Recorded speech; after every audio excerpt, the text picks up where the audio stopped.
So you've got an office job, now what? Let's get real. You landed the job, updated your LinkedIn, maybe even bought a desk plan. You think the hard part is over? Just do your work and collect your paycheck, right? Not quite. You've entered a world with its own language, alliances, and unwritten rules. Office politics. It's not about backstabbing. It's about understanding the human dynamics at play. Think of your office as an ecosystem. Different personalities, goals, and levels of influence. Office politics is how people interact to get things done. Who's connected, who's heard, who gets the good projects. It's not evil, it's just people with ambitions and insecurities. Understanding this is your first real task. Imagine Maya, brilliant, hardworking, but invisible. Ben, meanwhile, chats with everyone and gets noticed. When a big project comes up, it's Ben who gets picked. Not always the best technical person, but the most visible. This isn't about being fake, it's about being smart.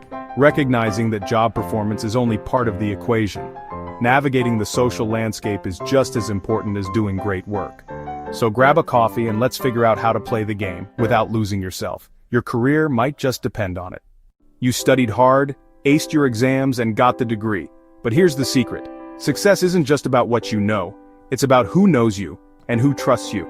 Promotions and opportunities are decided by people, and people are influenced by relationships.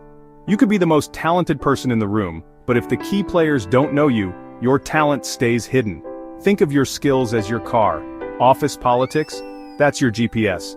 Without it, you're driving blind, slower, with more detours. Knowing the political landscape helps you avoid roadblocks and get ahead faster. Back to Maya. She's the most qualified for a leadership role, but the manager barely knows her. Ben, on the other hand, has built a relationship. When it's time to decide, Ben gets the nod. It's not always fair, but it's reality.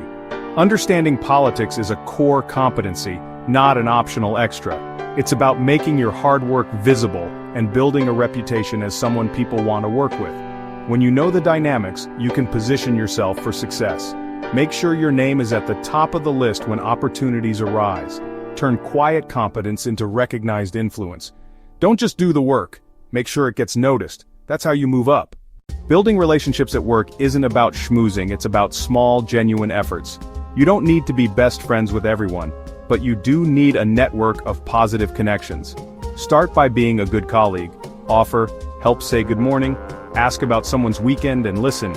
These small gestures build goodwill and make you more than just a name on an email. Don't eat at your desk every day. Invite someone from another team for coffee or lunch. Informal settings are where real connections happen, people open up, and you learn how things really work. This isn't just networking, it's intelligence gathering.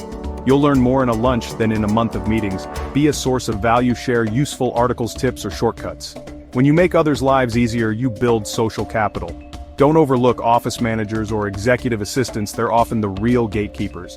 Build relationships up, down, and across the ladder. Your peers are your allies, and today's juniors are tomorrow's leaders. Treat everyone with respect, regardless of title.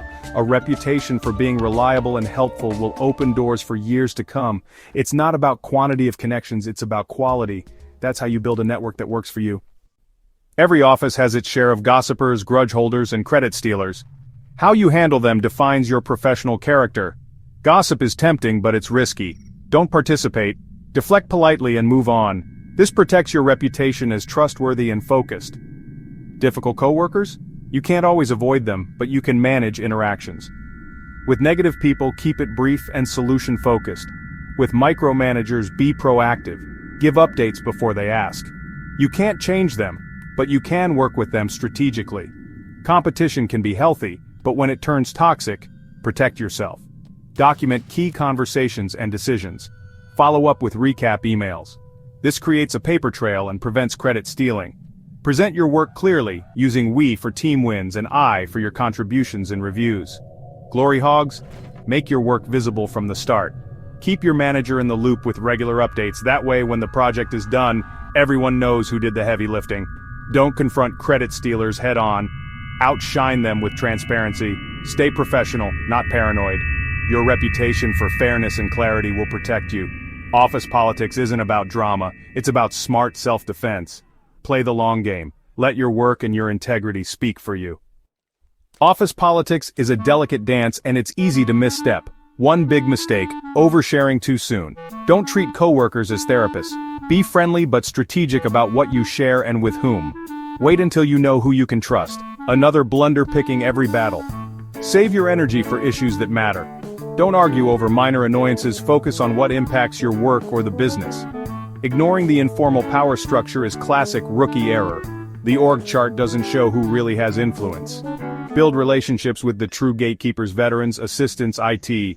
Don't assume politics is dirty and refuse to engage. That's career self-sabotage. If you don't participate, others control the narrative about you.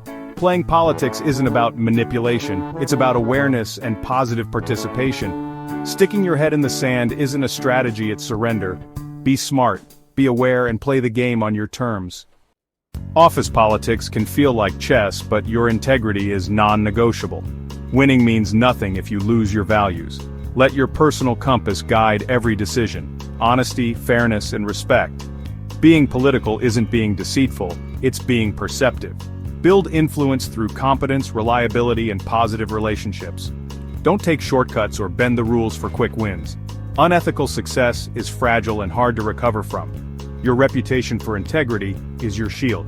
When things get tough, people trust and support those who are honest. Define your non-negotiables, lines you won't cross. Write them down if you have to. Refer back to them when faced with tricky situations. Play the game but choose your own rules. Honesty and empathy are your power moves. That's how you win and feel good about it. The office is a stage, but you're both the player and the director. Navigating politics isn't about changing who you are. It's about being a smarter, more aware version of yourself. It's a skill, like any other, and takes practice. The goal isn't to rule the office, but to build a fulfilling career and stay true to yourself. Think of it as strategic authenticity, using political savvy to amplify your real strengths. Make the system work for you, not against you. Be brave. Talk to new people, ask for feedback, share your ideas. These small acts build your network and reputation. Don't fear politics. Reframe it as connection, not manipulation. Your talent is the engine, political skill is the steering wheel. By navigating with integrity, you shape your future. Ensure your contributions are valued and your potential realized. Be brilliant, be kind, be smart. And maybe remember to water that desk plant. It's a marathon, not a sprint.